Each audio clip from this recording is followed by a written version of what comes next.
Welcome to ZenLight 8. Have you ever wondered why happiness feels so elusive, even when you're chasing all the right things? What if the secret isn't in getting more, but in mastering what's already within you? Today, we're diving into 13 powerful lessons from Stoic philosophy and modern science that reveal a surprising truth. Happiness isn't a prize to win, it's a skill to build. Stick with us to uncover how simple shifts like laughing more, embracing nature, and letting go of grudges can transform your life. Hit that subscribe button and let's start this journey to a happier, wiser you. Right now. 1. Laugh more. Have you ever noticed how life can feel like one giant pressure cooker sometimes? We're juggling work deadlines, family responsibilities, and that endless scroll of bad news on our phones. It's no wonder we forget to crack a smile now and then. But here's a little secret that might surprise you. Laughter isn't just a quick pick-me-up for a bad day. It's a superpower hiding in plain sight, one that Stoic philosophers and modern science agree can transform your mental and physical well-being. So, let's hit pause on the seriousness for a minute and dive into why laughing more might just be the key to unlocking a happier, healthier you. Let's start with the basics. Life's messy, right? We've all had those days where everything seems to go wrong. Spilled coffee on your shirt, a traffic jam when you're already late, or a boss who thinks urgent is the only setting. It's tempting to let the frown take over, to treat every hiccup like it's the end of the world. But what if we flipped the script? What if, instead of stewing in frustration, we just laughed? I'm not saying you've got to turn into a stand-up comedian overnight, but there's something incredibly freeing about finding the humor in life's chaos.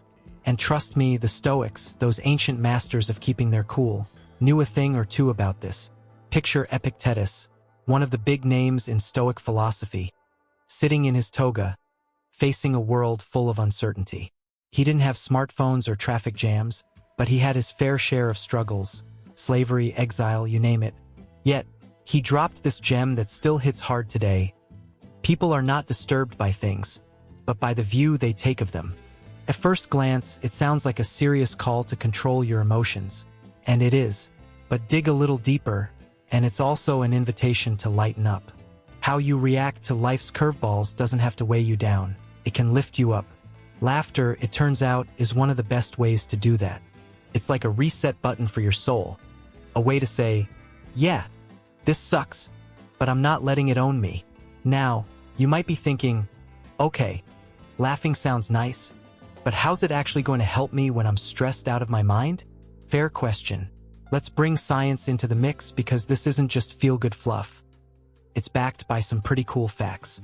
When you laugh, your brain throws a little party, releasing a cocktail of chemicals like endorphins and serotonin. These are the heavy hitters of happiness. They reduce pain, boost your mood, and make you feel like you can tackle anything. At the same time, laughter dials down cortisol and adrenaline, those stress hormones that kick in when you're in fight or flight mode. Too much cortisol? That's a recipe for anxiety, sleepless nights, and a body that feels like it's running on empty. But a good laugh? It's like telling those hormones to take a hike, leaving you calmer and more in control. Think of life like a roller coaster, full of twists, drops, and moments that make your stomach lurch. Laughter doesn't stop the ride, but it's like buckling up with a safety harness. It doesn't erase the ups and downs, but it keeps you steady, helping you roll with the punches instead of getting thrown off track. Dr. Lee Burke, a researcher from Loma Linda University, spent years studying this. His findings: even a few minutes of genuine laughter can lower blood pressure, boost your immune system, and cut down on stress hormones. It's not just a quick fix. It's a long-term game changer for your health. So, next time you're feeling overwhelmed, don't underestimate the power of a silly meme or a goofy memory. It's medicine you don't need a prescription for.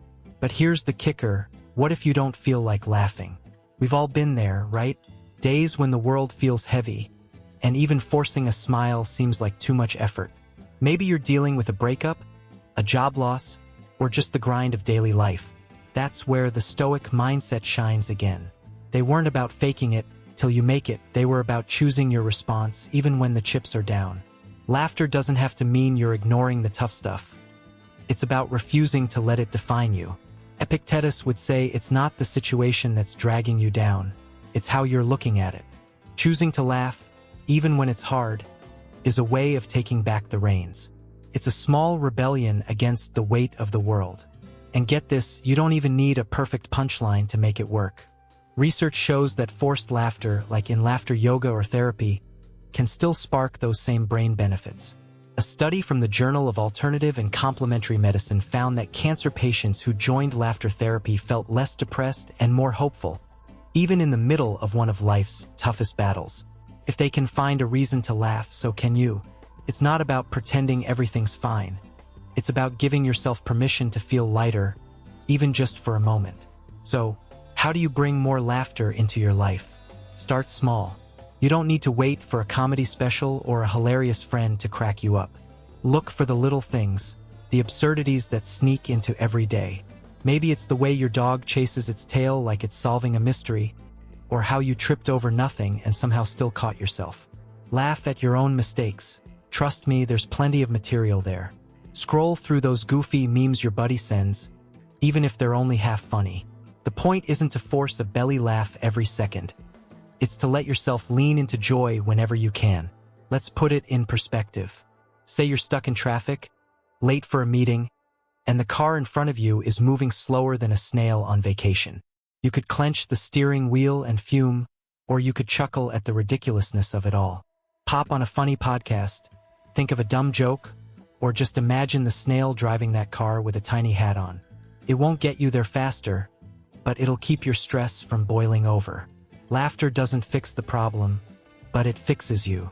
It's a choice, a skill you can sharpen over time, and every time you use it, you're training your brain to spot the light instead of the dark. The Stoics didn't talk about laughter a ton. After all, they were big on discipline and self-control. But even they knew the value of a light heart. Seneca once said, "We should make light of all things and endure them with a free spirit." That's not about brushing off life's challenges. It's about not letting them crush you. Laughter fits right into that. It's a way to endure, to rise above, to keep your spirit free even when the world's doing its best to drag you down. And here's the best part. It's contagious. Laugh around others and they'll catch it too. Ever notice how one person's giggle in a quiet room can set off a chain reaction? It's like a gift you give without even trying. You lighten your load and there's all at once. Science calls this the social bonding effect of laughter. It's why we feel closer to people we laugh with. So, go ahead. Share that dumb joke with your coworker or cackle at a silly TikTok with your kids. It's not just good for you. It's good for everyone around you. In the end, laughing more isn't about ignoring reality or pretending life's all sunshine and rainbows. It's about balance. The Stoics taught us to face life head-on, but they also knew we're human, not robots. Laughter's a tool, a simple, powerful one, that's always there when you need it. It's not going to solve every problem, but it'll make the ride a lot more bearable. So, next time you're feeling the weight of the world, don't be afraid to crack a smile. As the old saying goes, laughter is the best medicine. And honestly, it might just be.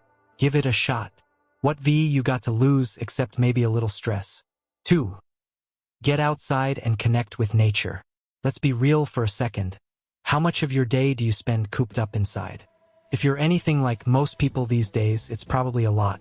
Between Zoom calls, Netflix binges, and that endless scroll through your phone, it's easy to forget there's a whole world out there waiting for you. But here's the thing. Humans weren't built to live like this, glued to screens and artificial light all day. We evolved outdoors, breathing fresh air, feeling the sun on our skin, and moving with the rhythms of the earth. So why have we drifted so far from that? Today, we're diving into why getting outside and connecting with nature isn't just a nice break. It's a game changer for your stress levels, mood, and even your creativity. And yes, the Stoics, those wise old souls, had some thoughts on this too. Imagine this, you're stuck in a rut. The inbox is overflowing, the laundry's piling up, and your brain feels like it's running on fumes. Sound familiar? Now picture stepping outside for just 20 minutes. Maybe to a park, a trail, or even your backyard. The breeze hits your face, you hear birds chirping, and suddenly, the world doesn't feel so suffocating. That's not just your imagination at work. Science backs this up big time. Studies, like one from environmental health perspectives, show that spending as little as 20 minutes in nature can slash cortisol levels, that pesky stress hormone that keeps you wired and tired at the same time. Less cortisol means less tension, a clearer head, and a mood that's noticeably brighter. It's like nature's free therapy session, no appointment needed. The Stoics got this on a deeper level. Marcus Aurelius, the Roman emperor who somehow found time to philosophize between running an empire, wrote, "Nature does not hurry, yet everything is accomplished." Think about that for a minute. Trees don't stress about growing taller. Rivers don't rush to get somewhere. They just flow, steady and calm. Aurelius believed that by aligning ourselves with nature's pace, we could find that same peace in our own lives. It's not about escaping your problems. It's about stepping back to see them in perspective. When you're surrounded by something as vast and timeless as nature, your worries start to feel a little smaller, don't they? But it's not just about stress relief. Nature's got more tricks up its sleeve. Ever notice how a walk outside can spark a random burst of inspiration? Maybe you figure out how to tackle that work project or come up with a killer idea for your next hobby. That's no accident. Research from Stanford University found that walking in natural settings boosts creativity and reduces rumination, those repetitive, negative thoughts that drag you down. Unlike staring at a screen or pacing around your office, being outside gives your brain a chance to breathe, to wander, and to connect the dots in ways it can't when you're boxed in. It's like hitting the reset button on your imagination. Now, I know what some of you are thinking. I live in a city. Where am I supposed to find nature? And who's got time for this anyway? Fair points. But here's the beauty of it. You don't need a sprawling forest or a week-long camping trip to make it work. Stoicism teaches us to work with what we've got. And nature's no different. If you're in a concrete jungle, find a park bench, a rooftop with a view, or even a tree-lined street. Crack a window and let the fresh air sneak in. It's not about perfection, it's about intention. A study from Japan on forest bathing, just soaking in the sights and sounds of nature, shows that even a short time surrounded by greenery can lower blood pressure, boost energy, and strengthen your immune system. No forest nearby? No problem. A patch of grass or a quiet corner with plants can do the trick. Let's get personal for a sec. When was the last time you really felt connected to the outdoors? Not just rushing from your car to the office, but actually noticing the world around you. The rustle of leaves, the smell of rain, the way sunlight filters through branches. These tiny moments might seem insignificant, but they're like anchors, grounding you when everything else feels chaotic. The Stoics saw nature as the ultimate teacher, patient, resilient, always adapting. A tree doesn't complain about a storm. It bends and keeps growing. A river doesn't fight the rocks in its path. It flows around them. Spending time outside reminds us to do the same, to accept life's twists and turns with a little more grace. And don't sleep on the physical perks either. Walking in a park or hiking a trail doesn't just clear your head. It's a legit workout for your body. Research shows it can ease depression, cut anxiety, and even help with chronic pain. You're not just strolling, you're giving your whole self a tune-up. Plus, there's something primal about it. Feeling the earth under your feet, breathing air that hasn't been recycled through a vent. It's a reminder that we're part of something bigger, something that's been here long before us and will keep going long after. So how do you make this a habit? Start small, seriously, no pressure. Set aside 5 minutes today to step outside. No phone, no distractions, just you and the world. Notice one thing, the sound of the wind, the color of the sky, anything. Tomorrow, make it 10 minutes. Maybe next week, hit up a park or take a walk around the block. The Stoics were all about consistency, not perfection. Marcus Aurelius didn't meditate in a cave for hours. He found peace in stolen moments. You can too. Over time, you'll crave it, the calm, the clarity, the way it makes you feel alive again. In a nutshell, getting outside isn't just a break. It's a reset. The Stoics knew it, science proves it, and your body will thank you for it. So next time life's piling on, don't hide indoors. Step out, breathe deep, and let nature do its thing. It's simpler than you think, and the payoff? Priceless. 3. Be a morning person. Alright, let's talk mornings. For a lot of us, they're the enemy. The alarm blaring, the bed too cozy, and that overwhelming urge to hit snooze 5 times before you even open your eyes. I get it, trust me. Modern life's trained us to stay up late, chasing deadlines or binging shows, only to stumble into the day groggy and rushed. But what if I told you that flipping that script, becoming a morning person, could unlock a level of control, energy, and happiness you didn't even know was possible? The Stoics thought so, and science agrees. Let's break it down and figure out how to make mornings your secret weapon. First off, picture Marcus Aurelius, the Stoic poster boy, waking up in his imperial palace, or maybe a dusty army tent, depending on the day. He wasn't exactly sipping espresso, but he had this to say: at dawn, when you have trouble getting out of bed, tell yourself, I have to go to work as a human being. What do I have to complain of if I'm going to do what I was born for? That's not just a pep talk, it's a mindset shift. To him, mornings weren't a punishment. They were a chance to step into your purpose, to take the reins before the day runs you over. And honestly, there's something powerful in that. Science backs this up in a big way. Studies, like one from the University of Toronto, show that early risers tend to be more optimistic, proactive, and less stressed. They're not dragging through the day, they're setting the tone. Another perk? Better health. Research links waking up early to lower risks of obesity, depression, and even heart issues.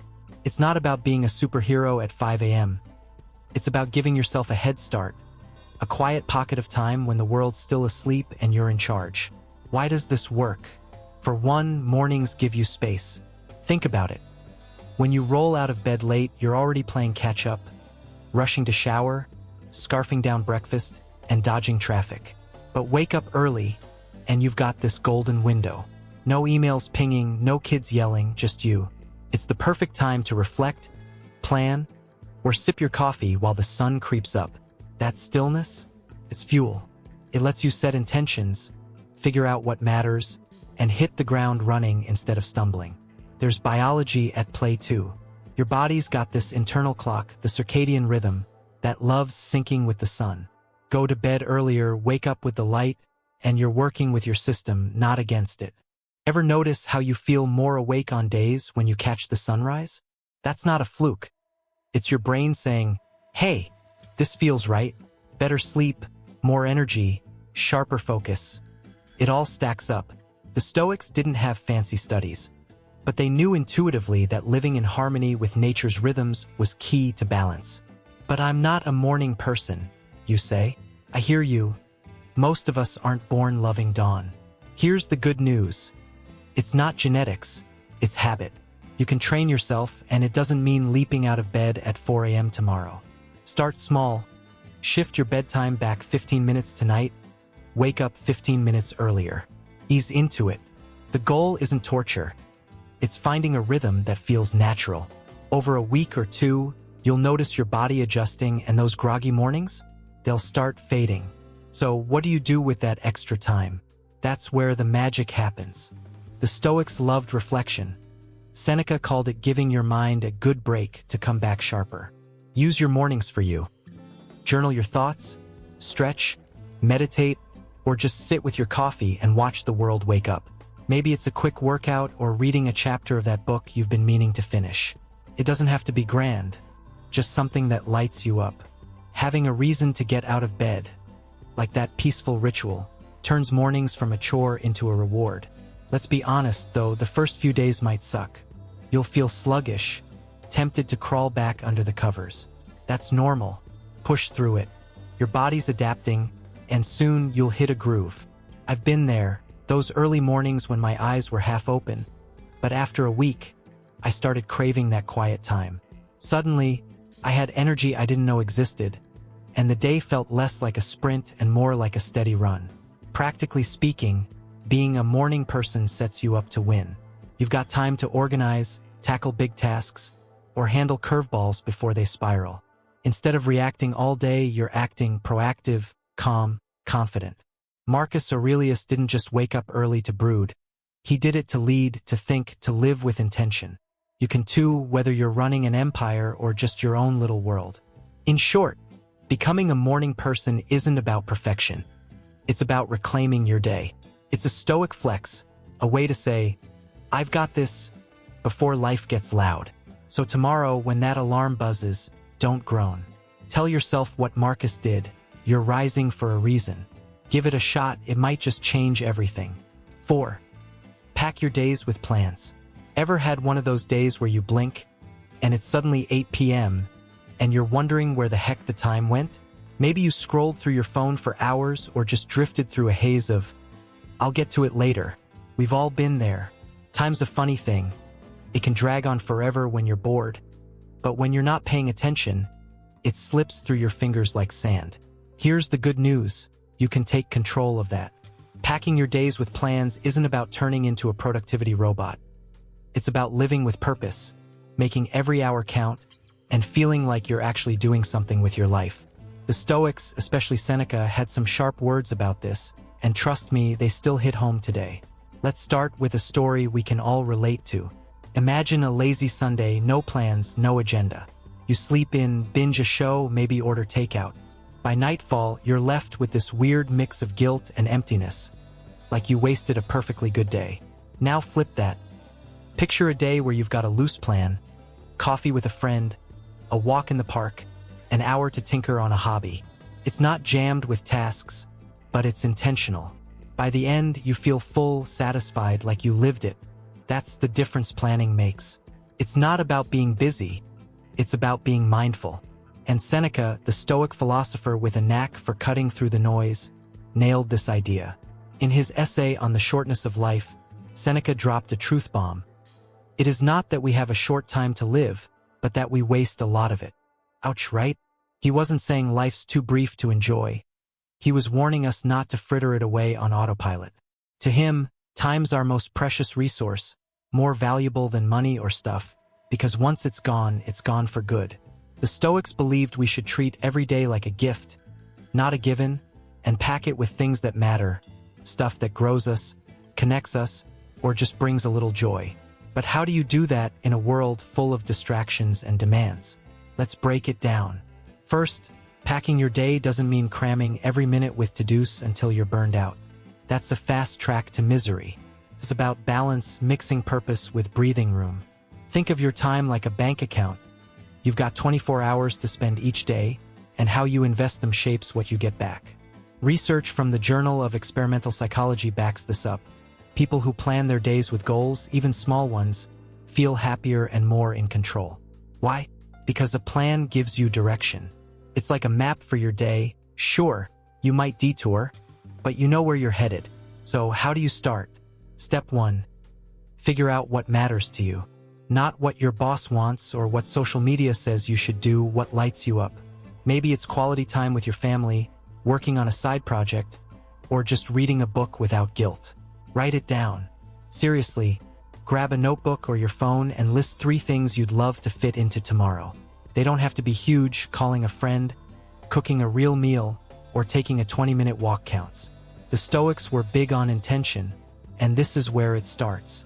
Seneca would say it's not enough to drift through life, you've got to steer the ship. Next, break your day into chunks.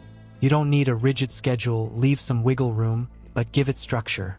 Maybe mornings are for your big focus stuff when your brain's fresh, like writing, exercising, or tackling that work task you've been dodging. Afternoons could be for lighter things, catching up with someone or running errands. Evenings?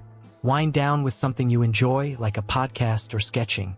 This isn't about perfection. It's about flow. Studies show that people who structure their time this way feel less scattered and more accomplished. You're not just checking boxes, you're building a day that feels yours. But here's the real trick. Make those plans meaningful. Seneca didn't care about mindless busyness. He wanted depth. So don't just fill your day with noise. Pick activities that align with who you are or who you want to be. Want to learn guitar? Schedule 15 minutes to practice. Love your kids? Plan a game night. The point is to invest in what lasts, relationships, skills, memories, not just kill time. When you do that, your days stop feeling like a blur and start feeling rich. Of course, life's not always cooperative. Plans fall apart, your kid gets sick, a meeting runs late, whatever. That's where Stoicism shines again. Seneca taught us to roll with what we can't control and focus on what we can. If your day goes off the rails, don't sweat it. Just adjust. Maybe that walk turns into 5 minutes of stretching by your desk. The intention still counts. Flexibility's your superpower here. It keeps you sane and keeps the plan alive. Let's get practical. Tomorrow, try this.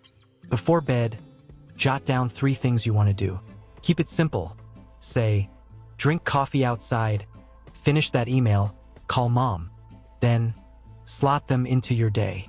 When you wake up, you've got a purpose, not just a to-do list. Check them off as you go. It's weirdly satisfying.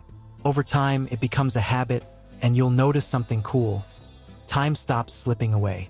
You're not wondering where it went, because you spent it on purpose. In the end, packing your days with plans is about living, not just existing. Seneca's right, time's short, but it's ours to shape. So, don't let it drift. Fill it with stuff that matters, and watch how full your life starts to feel. 5. Don't quit on what you love. Raise your hand if you've ever wanted to throw in the towel on something you love. Maybe it's that novel you started writing, the guitar collecting dust in the corner, or that dream job you're chasing that feels a million miles away. Life gets tough, progress stalls, and suddenly, quitting seems like the easy way out. But here's the thing. Giving up on what you love doesn't just mean losing a hobby or a goal. It means losing a piece of yourself. The Stoics, especially Seneca, had some fierce wisdom about sticking with it, and science says it pays off too. Let's dig into why you shouldn't quit on what sets your soul on fire, and how to keep going when the going gets rough. We've all been there. You start something, a passion project, a fitness goal, whatever, and it's all fireworks at first. You're excited, motivated, unstoppable. Then reality hits. The words won't flow, the chords sound off, or the results don't come fast enough. Doubt creeps in. Am I even good at this? Why bother? It's tempting to walk away, especially in a world obsessed with instant gratification. But Seneca, the Stoic with a knack for tough love, saw through that excuse. He wrote, "It is not because things are difficult that we do not dare, but because we do not dare that things are difficult." Read that again. The struggle isn't the problem. It's the lack of guts to push through it. Think about a time you stuck with something hard. Maybe you trained for a 5K even when your legs screamed, or you finished a painting after scrapping it twice. Those moments when you wanted to quit but didn't, they're gold. Not just because you crossed the finish line, but because you grew patience, grit, pride. That's what perseverance does. It's not just about the end game. It's about who you become along the way. The Stoics got this. To them, life's full of obstacles, but happiness comes from facing them head-on, not dodging them. Science backs this up too. A study in the Journal of Positive Psychology found that people who stick with their passions, whether it's art, sports, or a cause, report higher happiness, lower stress, and a stronger sense of purpose. Why? Because doing what you love taps into intrinsic motivation, that deep internal drive that doesn't need applause or a paycheck. It's you showing up for yourself because it matters. Quitting kills that spark. Sure, it's easier in the moment, but the regret? That lingers. So why do we give up? Usually, it's discouragement. Progress feels slow or life gets in the way, bills, kids, exhaustion. We start thinking, if it's this hard, maybe it's not worth it. But the Stoics flipped that logic. Marcus Aurelius said, "The impediment to action advances action. What stands in the way becomes the way." Translation: the struggle is the point. It's not a roadblock, it's a stepping stone. That rough patch with your painting is teaching you patience. That stalled business idea is building resilience. The hard stuff makes you better if you let it. How do you keep going when it's tough? Start with your why. Why did you pick up that camera, join that team, or dream that dream? Reconnect with the spark, the joy you felt when you started. I remember learning guitar years ago. My fingers ached, the chords buzzed, and I nearly quit. But then I'd think about strumming my favorite song someday, and it pulled me back. Your why is your anchor, hold on to it. Seneca would say it's your compass when the path gets foggy. Next, ditch the obsession with results. The Stoics cared about effort, not outcomes. You can't control if your novel hits the bestseller list, but you can control showing up to write. Focus on the process. 10 minutes of practice, 1 paragraph, a single sketch. Progress sneaks up on you. It's like planting a seed. You don't see the tree right away, but it's growing under the surface. Trust that. When it feels overwhelming, break it down. Don't stare at the whole mountain, just the next step. Struggling with a marathon? Run a mile today. Book not finished? Write 100 words. Small wins build momentum, and before you know it, you're rolling. Seneca's all about daring to start. Each tiny push proves you've got more in you than you think. And yeah, sometimes quitting seems tempting.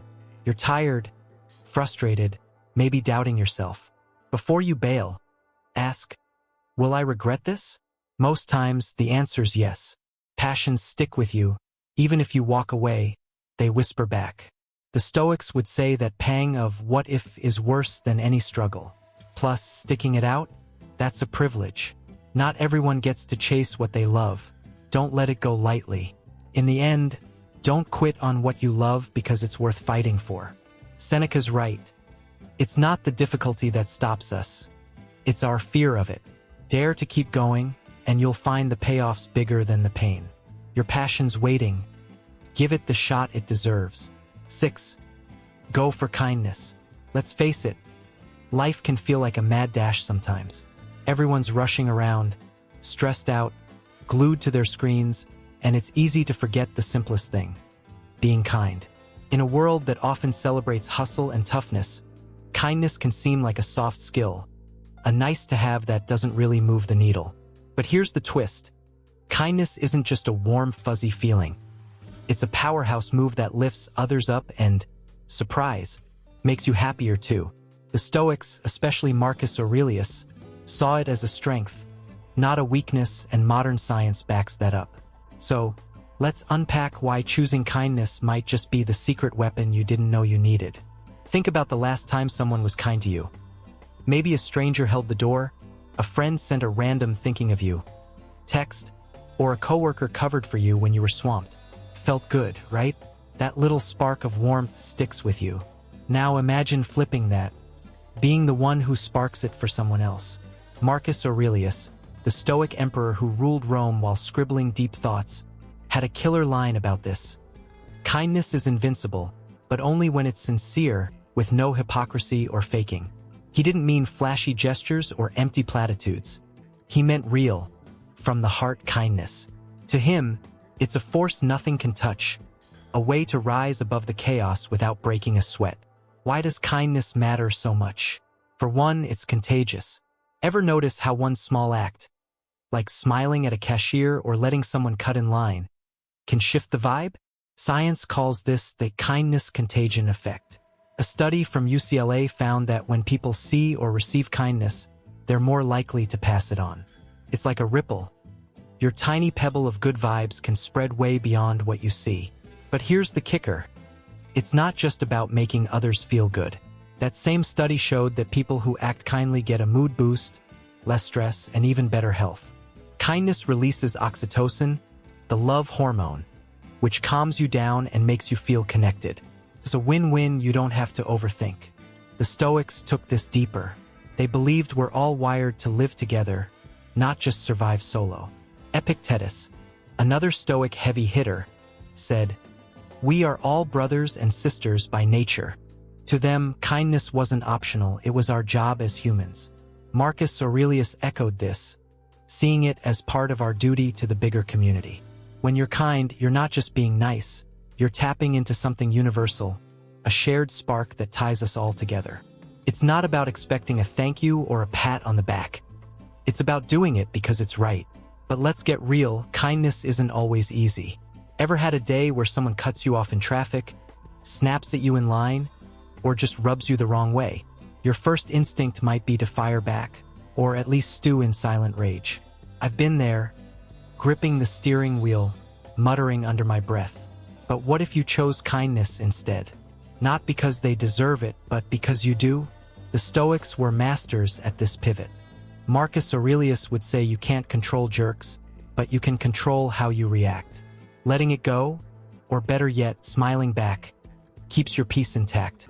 It's not weakness, it's power. So, how do you make kindness a habit? Start small, don't overcomplicate it. Hold the elevator, compliment someone's effort, or just listen when a friend's venting. These aren't grand heroics, they're everyday chances to spread a little light. Research shows even tiny acts add up. A study in Journal of Social and Personal Relationships found that consistent small kindnesses, like checking in on someone, build stronger bonds and lift your spirits over time. It's like planting seeds. You might not see the tree today, but it's growing. And here's a pro tip: look for opportunities. Next time you're out, scan for a chance to help. Carry a bag, share a kind word, whatever fits. I tried this once at the grocery store, helped an older guy reach a high shelf. Took 10 seconds, but his grin? Priceless. The Stoics would say that's living with intention, not just drifting through. Seneca, another Stoic voice, put it perfectly: wherever there is a human being, there is an opportunity for kindness. It's always there if you're paying attention. Does kindness mean being a doormat? Nope. The Stoics were clear. Set boundaries, stand your ground when it counts. Kindness isn't about letting people walk over you. It's about acting from strength, not resentment. You can say no and still be kind. It's the sincerity Marcus Aurelius talked about, doing it for the right reasons, not to look good or avoid conflict. The payoff? Huge. Beyond the oxytocin buzz, kindness gives you purpose, pulls you out of your head and into the world. When I'm stressed, helping someone, however small, snaps me out of it. Suddenly, my problems shrink. Science agrees. People who practice kindness regularly report less anxiety and more life satisfaction. It's not just fluff. It's fuel for a better you. So go for kindness. It's simple, it's free, and it's invincible, just like Marcus Aurelius said. Next time you're tempted to snap or shut down, try a kind move instead. You'll be amazed how it shifts everything. For them, and for you. 7. Say yes more often. How often do you catch yourself saying no to life? Maybe a friend invites you to a party, but you'd rather crash on the couch. Or your boss offers a new project, and you dodge it because it feels too big. Saying no's easy, it keeps you comfy, safe, predictable. But here's the catch. Every no might be closing a door to something amazing: growth, adventure, a story worth telling. The Stoics, like Epictetus, knew life's meant to be lived, not avoided, and saying yes more often might just be the push you need to step into it fully. Let's dive in. Picture this: you're at a crossroads. A buddy asks you to try a cooking class, but you're no chef, so you pass. Or a weekend hike pops up, but you're too tired. What if you'd said yes? Maybe you'd whip up a killer pasta or find a view that takes your breath away. Life's full of these little invites, and too many no's keep you stuck. Epictetus, the Stoic who went from slave to sage, had a line for this: it's not what happens to you, but how you react to it that matters. You can't control every opportunity, but you can control your answer. Saying yes isn't reckless, it's brave. Why is it so hard, though? Fear, mostly. Stepping out of your routine feels risky. New people, new challenges, the chance you'll flop. We love our comfort zones, Netflix, sweatpants, no surprises. But growth? That happens outside those walls. The Stoics embraced discomfort as a teacher. Marcus Aurelius wrote, "Look well into thyself. There is a source of strength which will always spring up if thou wilt always look." Saying yes taps that strength. It's a bet on yourself, a chance to see what you're made of. Science jumps in here too. Trying new things fires up dopamine, that feel-good brain chemical tied to pleasure and motivation. A study in psychological science found that people who take on new experiences, like a class or trip, feel happier and more engaged. Saying yes isn't just opening doors. It's lighting up your brain. Ever felt that buzz after saying yes to something scary, like karaoke or a blind date? That's dopamine doing its thing. But let's be clear, this isn't about saying yes to everything. Boundaries matter. If it's a hard no, against your values, draining your energy, skip it. The Stoics weren't pushovers. They picked their battles. This is about saying yes when your gut's whispering maybe, but fear's yelling nope.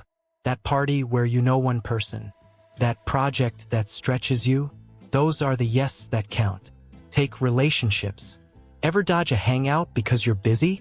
I've done it. Pick solitude over a friend's invite. But when I say yes, even when I'm wiped, I rarely regret it. A laugh, a deep talk, a memory. It's worth it. Research shows shared experiences bond us. Saying yes to people builds connection. Epictetus would nod here. Life's about how we show up, and yes often means showing up for others. Work's another spot. A new task might feel daunting, more hours, more pressure. But saying yes can unlock skills you didn't know you had. I said yes to a presentation once, terrified, and bombed the first try. Second time? Nailed it. The Stoics saw challenges as tests. Epictetus called them things that show a person what they are. Yes turns obstacles into growth. Does it always pan out? Nope. You might flop, feel awkward, fail. That's okay. The Stoics didn't chase perfection, they chased effort. A bad night out still teaches you something, resilience, a funny story. Each yes builds confidence. Over time, you'll risk more, fear less, and roll with whatever comes. How do you start? Next time an invite hits, big or small, pause. Ask, what could I gain? Not what could go wrong. Say yes to one thing this week, a coffee date, a new hobby, a stretch goal. Feel the nerves, then do it anyway. Epictetus would say it's your reaction that shapes your life. Yes is a reaction worth trying. In short, saying yes more often is about leaning into life's possibilities. The Stoic courage meets modern thrill. So, next chance you get, skip the no. Say yes and watch what unfolds. 8. Turn off your phone. Let's be honest. How many times a day do you catch yourself reaching for your phone without even thinking? Maybe you're checking a text, scrolling Instagram, or just killing 5 minutes with a game. Next thing you know, an hour's gone, and you're not even sure what you got out of it. We're all guilty of it. Phones are like an extra limb these days. But here's the thing. That constant connection might be stealing more than just your time. It's pulling you away from the present moment and the people around you. Turning off your phone, even for a little while, could be the simplest way to reclaim your focus, your peace, and your relationships. Seneca, the Stoic who hated wasted potential, saw this coming centuries ago, and science says he was onto something. Picture this. You're at dinner with a friend, catching up after weeks apart. They're mid-story and your phone buzzes. You glance down just a second, right? But now you're half listening, nodding while your brain's elsewhere. Or maybe you're home, trying to unwind, but you're doom-scrolling news instead of actually relaxing. Sound familiar? Seneca didn't have smartphones, but he nailed the problem. He who is everywhere is nowhere. When your attention's split a dozen ways, you're not really here. Not for yourself, not for anyone else. Turning off your phone isn't anti-tech. It's pro-you. Why is it so tough to unplug? Easy. Phones are addictive by design. Notifications ping, apps beg for your eyes, and suddenly you're hooked on the next hit of info or likes. It's comfort, distraction, a lifeline all rolled into one. But that lifeline's got a dark side. A study in the Journal of Behavioral Addictions linked heavy phone use to more anxiety, depression, and crummy sleep. The constant buzz keeps your brain on edge, like you're always waiting for the next shoe to drop. Seneca would call this a distraction tax, paying with your peace for something that doesn't even deliver. Flip that, though, turn off your phone and you get a gift. Presence. No dings, no screens, just you and the moment. Ever tried it? I did once. Shut it off for an hour while walking my dog. No podcasts, no texts. Just the crunch of leaves and her goofy sprint after squirrels. It was quiet, weirdly freeing. Science backs this up. Cutting screen time boosts focus and cuts stress. A study from Computers in Human Behavior found even short breaks from phones improve mental clarity. It's like your brain sighs in relief, finally free to think without a filter. The Stoics were all about control, what you can't change, accept, what you can master. Phones? You've got the power. Seneca would say letting them run your life is handing over your mind to a tyrant. Instead, set rules.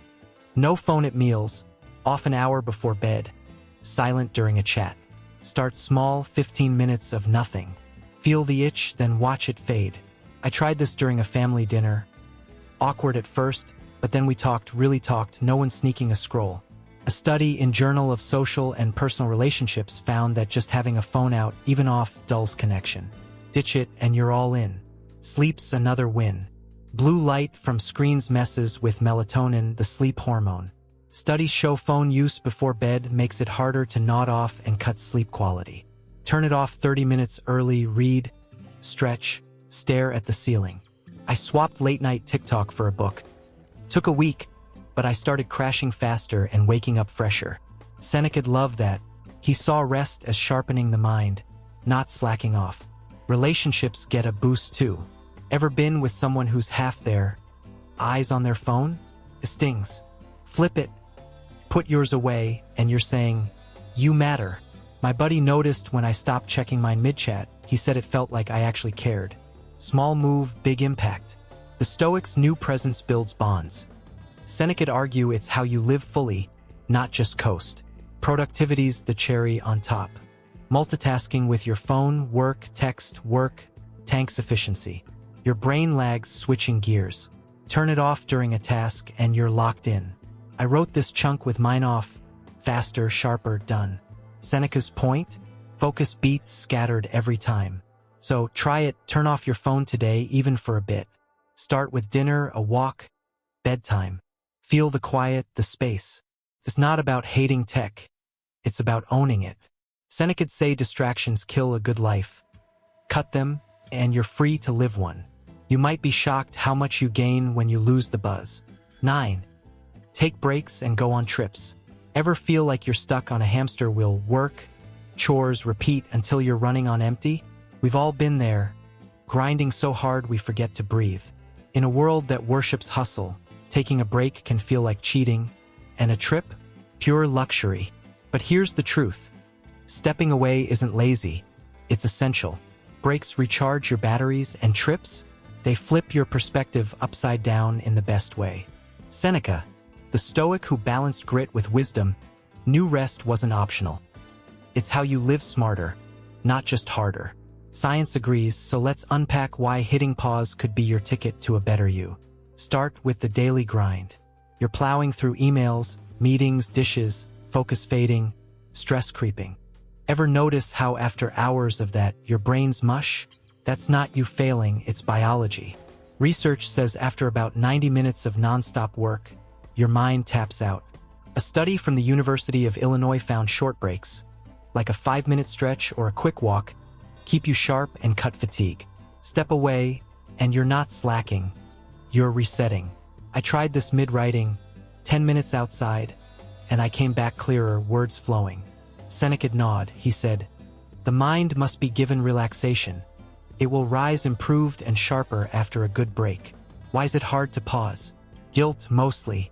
We've bought the lie that productivity's king. Rest is for the weak. But burnout's real, push too long and you crash. Breaks aren't the enemy of work. They're its partner. Even a quick breather, deep breaths, a stare out the window drops stress. Studies show physical movement during breaks, like a stroll, spikes mood and energy. Next time you're fried, try it. 5 minutes, no guilt. Seneca saw rest as tuning an instrument. Skip it and you're off key. Now let's level up. Trips. Not just a coffee run, but real getaways. A weekend hike, a road trip, a week somewhere new. Sound indulgent? It's not, it's medicine. Research in Journal of Happiness Studies found vacations/stress boost happiness and even make you more productive back home. People who travel regularly report lower burnout and better life satisfaction. Why? You unplug fully, emails fade, routines dissolve, and you're just there. I took a 3-day camping trip once, no Wi-Fi, just trees and a fire. Came back recharged, ideas popping.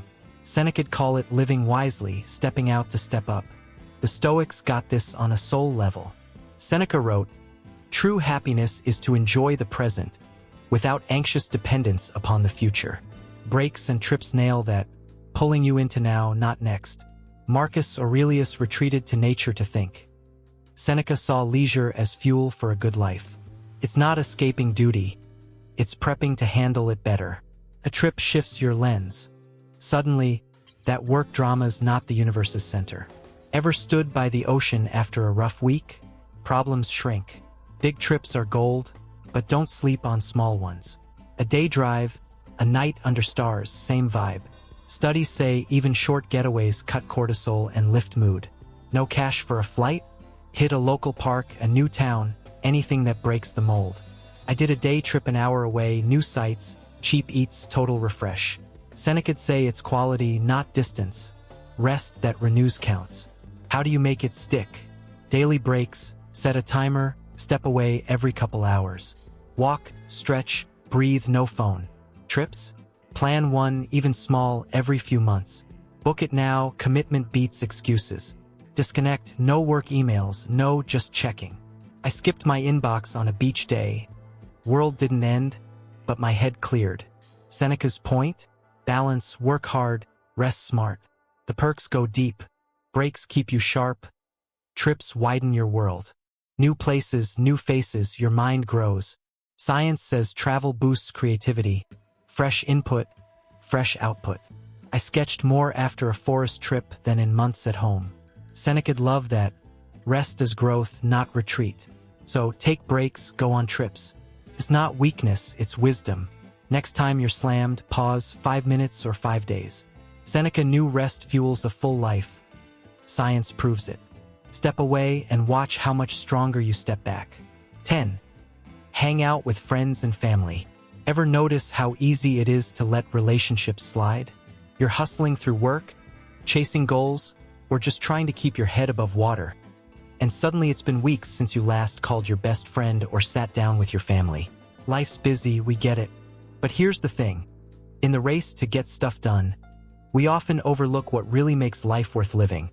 Our connections with the people we love. Friends and family aren't just nice-to-haves.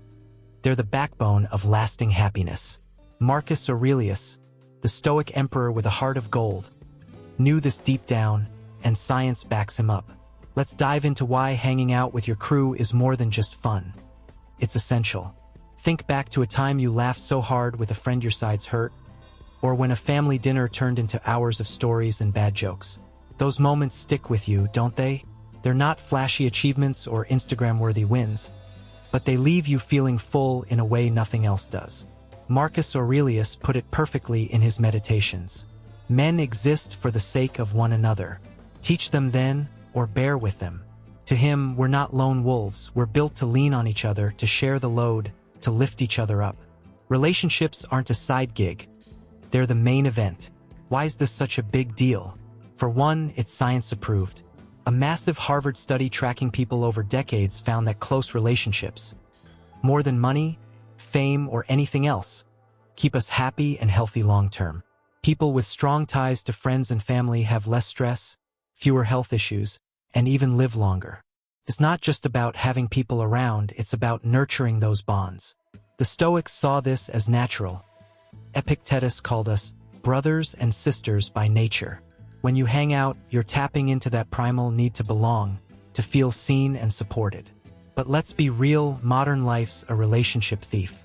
You're swamped with deadlines, scrolling instead of calling, telling yourself, I'll catch up later.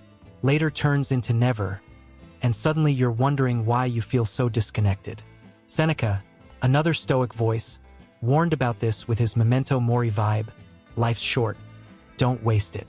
I've caught myself doing this. Dodging a friend's invite because I'm too tired, only to regret it when I'm alone with my thoughts. Hanging out takes effort, sure, but the payoff is gold. So how do you make it happen? Start easy. Text a friend today, hey, let's grab coffee. Call your mom even for 5 minutes. Plan a night with your siblings. Pizza, a dumb movie, whatever. It's not about grand gestures. It's about showing up. I did this recently. Met a buddy for a quick beer after months of, we should hang out. 2 hours later, we're cracking up over old stories. Felt like hitting reset on life. Science says these shared moments release oxytocin, bonding you closer and cutting stress. The Stoics would say it's living in harmony. Connections are nature. Presence is key too. Ever been with someone who's half there, phone out, barely listening? It sucks. Flip it. Put your phone down, lock in. Marcus Aurelius was big on being here, not distracted by what's next. I tried this at a family barbecue, no scrolling, just chatting with my cousins. We ended up playing cards till midnight, and I felt more alive than I had in weeks. A study in emotion found that real, focused time with loved ones boosts happiness more than scattered catch-ups. Quality beats quantity. Relationships aren't always smooth. Arguments, misunderstandings, the usual. The Stoics had your back here too. Marcus Aurelius advised patience. Bear with them. People mess up, they're human like you. When my sister snapped at me once, I fumed, then remembered. She's stressed, not evil. Let it go, talked it out, fixed it. That's Stoic strength. Compassion over grudges. Keeps the bond alive. And it's not just taking, give too. Show up for their wins, their lows. Drop off soup when they're sick. Cheer their promotion. The Stoics saw this as duty. Marcus said we're here to help each other. I texted a friend congrats on a new job. His thanks means a lot, hit me harder than I expected. Science agrees. Giving support deepens ties and lifts your mood. Make it regular, weekly calls, monthly dinners. Life's fleeting. Don't wait. My grandma's gone now, and I wish I'd visited more. Marcus say don't let that regret pile up. Act now. Hang out, laugh, listen. It's the glue of a good life, science proves it. Stoics lived it. Your people are waiting, go be with them. 11.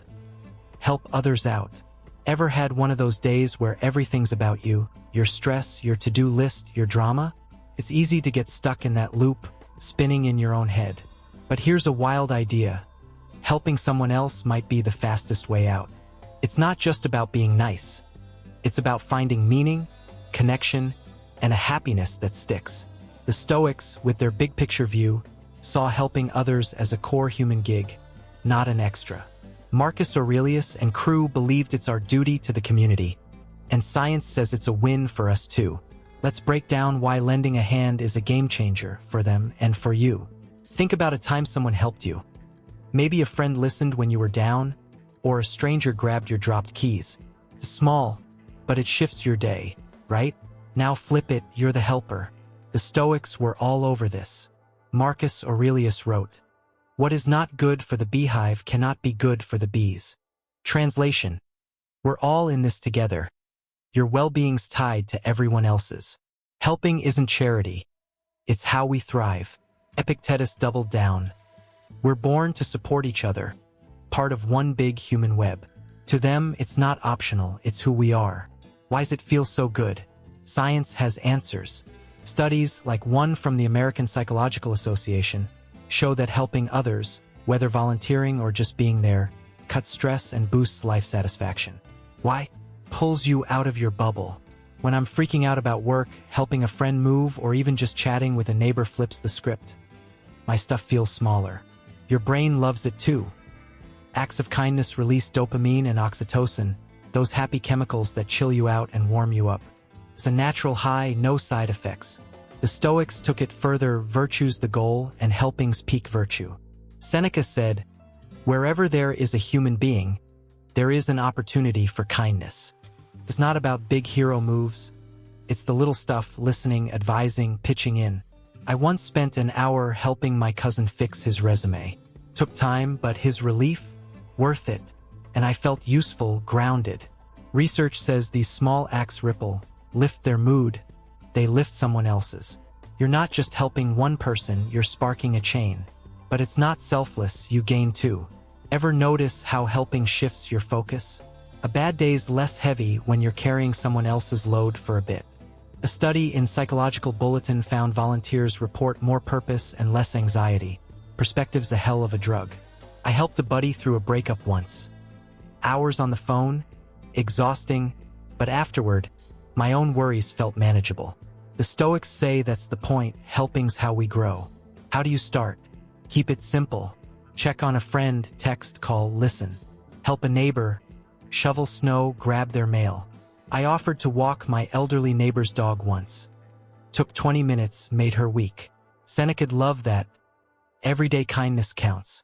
Or go bigger, volunteer, mentor, donate. I tutored a kid in math for a month.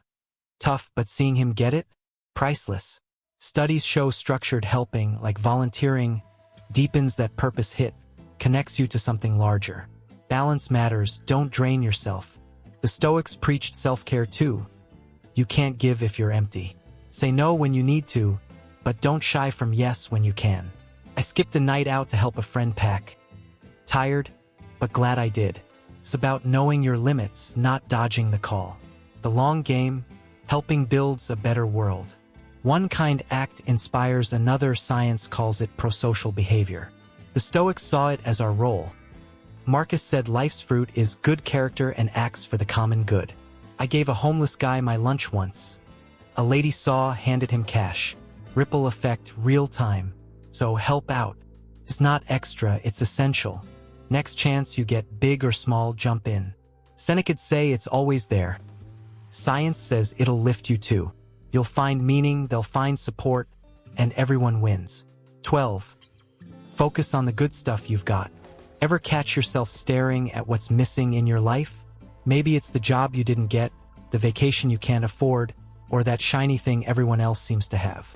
We've all been there, scrolling social media, feeling like our own lives don't measure up. It's human to want more, but here's the kicker. That chase can blind you to what's already pretty darn great. Focusing on the good stuff you've got, gratitude in a word, flips that script, making you happier with what's right in front of you. Seneca, the Stoic with a knack for cutting through the noise, had some gold on this, and science backs him up. Let's dive into why gratitude's a game changer. Picture a rough day, car breaks down, work's a mess, you're beat. Your brain's laser focused on what's wrong, right? Now imagine pausing to notice. You've got a roof over your head, a friend who'd pick you up, a hot meal waiting. It's not fixing the car, but it shifts something. Suddenly, life's not so bad. Seneca nailed this in on benefits. We are not poor because we lack, but because we crave more. He's saying poverty's not about your bank account, it's a mindset. Stop obsessing over what's missing, and the stuff you've got starts looking like plenty. Why's this work? Science has your back. Studies, like one from Journal of Personality and Social Psychology, show gratitude rewires your brain. People who regularly note what they're thankful for, simple stuff like coffee or a sunny day, feel more positive, sleep better, and stress less. It's not magic, it's focus. Your mind's a spotlight. Aim it at the good, and the bad dims. I tried this once after a lousy week. Wrote down 3 things. My dog's wagging tail, a call from my sister, a decent playlist. Took 2 minutes, but I went to bed lighter. The Stoics were all about perspective. Marcus Aurelius wrote, "You have power over your mind, not outside events. Realize this, and you will find strength." Gratitude's that power in action. You can't control a flat tire or a jerk boss, but you can control where you look. Seneca took it further, life's short, so why waste it pining for more when you've already got enough? I've got a buddy who's always chasing the next gadget. New phone drops, he's broke and still grumpy. Meanwhile, I'm over here happy with my beat-up one because it still calls my mom. It's not about settling, it's about seeing. But let's be real. Gratitude's tough when life sucks. Lost a job? Sick? Hard to feel thankful then. The Stoics didn't sugarcoat it, they faced brutal stuff too. Seneca was exiled, Marcus ruled through wars, yet they found good to grip onto. Maybe it's breath in your lungs, a lesson learned, a stranger's smile. I got laid off once. Gut punch, but focusing on my health and free time to think kept me sane. Science says even in rough patches, gratitude cuts depression. Your brain learns to spot light in the dark. How do you do it? Easy, start small. Every day, pick one thing you're glad for. Could be your bed, a laugh, clean water, doesn't matter. Jot it down or just think it. I keep a note on my phone. Yesterday's was rain stopped before my walk. Sounds dumb, but it stacks up. A study from UC Davis found people who kept gratitude journals for 2 weeks felt happier months later. It's a habit, train it, and it sticks. Or try this, look around right now. What's good? Your chair's comfy, your tea's warm, you're reading this. Boom, 3 wins. Seneca'd say that's wealth, enjoying what's here, not craving what's not. It's not ignoring problems, it's balancing them. Next time you're spiraling, list 5 things: roof, friend, food, anything. Watch the shift. It's subtle but real. The payoff's long-term too. Grateful people aren't just cheerier, they're tougher. Research shows they handle setbacks better. Gratitude's like mental armor. When my car died, I was pissed, but thinking at least I've got legs to walk kept me from losing it. The Stoics lived this. Seneca saw every day as a bonus, not a debt. Focus on the good, and you're not just surviving, you're thriving. So try it, zero in on what's working. Life's not perfect, but it's got gems if you look. Seneca's right, you're not poor unless you think you are. Shine that spotlight on the good stuff. It's there waiting. 13. Let go of grudges. Ever held on to a grudge so tight it felt like part of you? Maybe someone cut you off, betrayed you, or just ticked you off one too many times. You replay it, every word, every sting, until it's a permanent tenant in your head. Feels justified, right? They wronged you, so they deserve your wrath. But here's the twist. That anger's not punishing them. It's crushing you. Letting go of grudges isn't about excusing jerks. It's about freeing yourself from the weight. Marcus Aurelius, the Stoic who kept his cool in chaos, had a killer take on this, and science says it's a mental health hack. Let's unpack why forgiveness beats festering every time. Think about a grudge you've got. Maybe a friend ghosted you, a coworker threw you under the bus. You're mad, fair, but how long do you carry it? Days? Years? I had a falling out with a pal. His snarky comment hit deep, and I stewed for months, plotting comebacks in my head. Thing is, he was out living his life while I was the one miserable. Marcus Aurelius saw through this trap. The best revenge is to be unlike him who performed the injury. Don't sink to their level, rise above. Letting go isn't weakness. It's strength. Why's it so hard? Anger's sticky, it feels good at first, like armor. Studies show it spikes adrenaline, giving you a rush. But that rush fades, and what's left? A cortisol cocktail. Stress hormone that keeps you wired, sleepless, on edge. Research in Journal of Behavioral Medicine links grudges to higher anxiety, blood pressure, even heart issues. You're not winning, you're losing, slow and steady. The Stoics knew this, Epictetus said. You're hurt not by what they did, but by your opinion of it. They're gone. Your grudge keeps the wound fresh. Flip it. Forgive and you're free. Not for them, for you. Science backs this hard.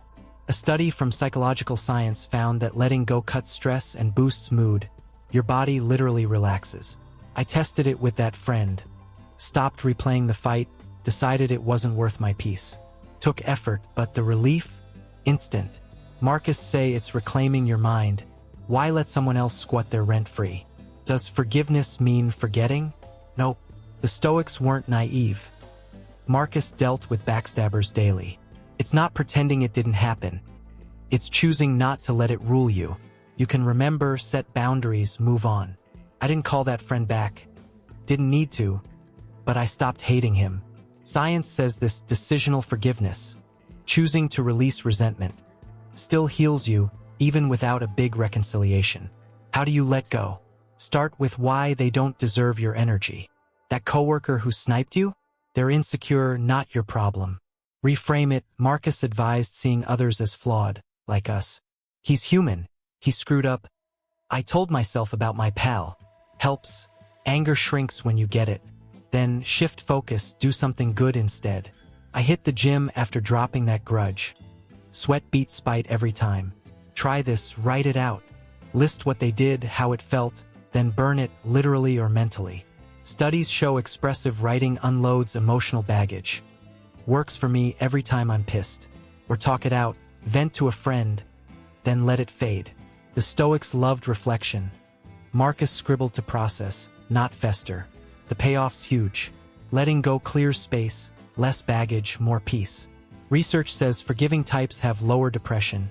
Anger's a weight. Drop it, you're lighter. After ditching that grudge, I slept better, laughed more. Didn't realize how much it dragged me. Marcus say it's revenge done right. You win by not losing yourself. Doesn't mean it's instant. Some hurts cut deep. Takes time, layers. The Stoics were patient, progress, not perfection. Start with small stuff, a rude cashier, then scale up. I forgave a driver who cut me off. Next day, flipped off less. baby steps. So let go. It's not for them, it's your freedom. Marcus's way beats grudge life. Don't mirror the jerk, outshine them. Next time you're stewing, pause, release. You'll feel the lift. Science and Stoics swear by it. So, there you have it, 13 lessons straight from the Stoics and backed by science, all pointing to one big truth. Happiness isn't some shiny prize out there waiting for you to grab it. It's a skill, a choice, something you build day by day with how you think, act, and live. From laughing more to letting go of grudges, these ideas, whether it's Marcus Aurelius reminding us to lean on each other or Seneca pushing us to stop wasting time, aren't just old-school wisdom. They're practical, timeless tools you can use right now to make your life richer, calmer, and more meaningful. It's not about having it all figured out, it's about starting where you are with what you've got and taking it one step at a time. Imagine weaving these into your routine. Cracking a smile when things get tough, stepping outside to breathe, saying yes to a new adventure, or just sitting with your people, phone off, fully there. It's not flashy, but it's powerful. The Stoics didn't promise a perfect life. They promised a good one, built on what you control, your mindset, your actions, your heart. Science backs it too. Every laugh, every kind word, every moment of gratitude rewires you for the better. So why not give it a shot?